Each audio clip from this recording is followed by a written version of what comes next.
मुळात ह्या सगळ्या प्रक्रियेला खूप उशीर झालेला आहे. हम्म. की गेल्या मला वाटतं जानेवारीमध्ये आंदोलन झालं होतं 2014ला. हम्म. त्याच्या नंतर आता एक 13 महिने होत आले. आणि याच्यामध्ये मनोज जरांगे पाटलांची जी भूमिका होती त्याच्यामध्ये त्यांनी सांगितलं होतं की सगळे सोयरे लागू करा. त्याच्यानंतर हैदराबाद आणि सातारा गॅजेट लागू करा. हम्म. नेमकं गॅजेट म्हणजे काय हे पण आपण समजून घेतलं पाहिजे की गॅजेट म्हणजे हे भारताचं एक राजपत्र आहे.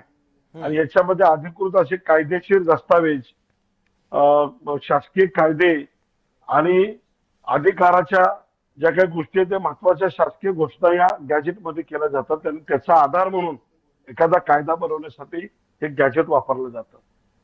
आणि सातत्यानं मराठा समाजाकडून सांगितलं जातं की गॅजेटमध्ये कुणबी मराठा एकच आहे. सातारा गॅजेटमध्ये आहे, हैदराबाद गॅजेटमध्ये आहे की ह्या गॅजेटनुसार की कुणबी मराठा एक आहे याच्यावरती तुम्ही निर्णय घ्या. परंतु हा निर्णय घेण्यासाठी आज शिंदे समितीला एवढा विलंब का झाला किंवा 13 महिने कशासाठी झाले? हम्म. तुम्हाला एक मी आठवण करून देतो की ज्या वेळेला राज्यातलं ओबीसीचं राजकीय आरक्षणावरती स्थगिती आली त्यावेळी तत्काळ सगळे निर्णय घेतले गेले की या राज्यामध्ये 37% ओबीसी आहेत आणि 37% ओबीसीना 18.5% शासकीय राजकीय आरक्षण मिळायला हवं.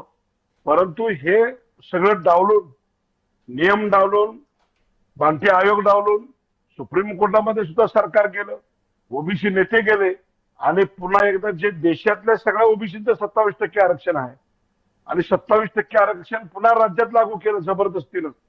याच्यासाठी सरकारकडे वेळ आहे. ओबीसी नेत्यांचं ऐकलं जातं. परंतु मराठा समाजाच्यासाठी आज 13 महिने झाले की आज ह्या गॅजेटच्या संदर्भामध्ये निर्णय घ्यायला. आता मी शिंदे साहेब जरांगे पाटलांना भेटायला गेले होते. त्यांचं मी ऐकलं.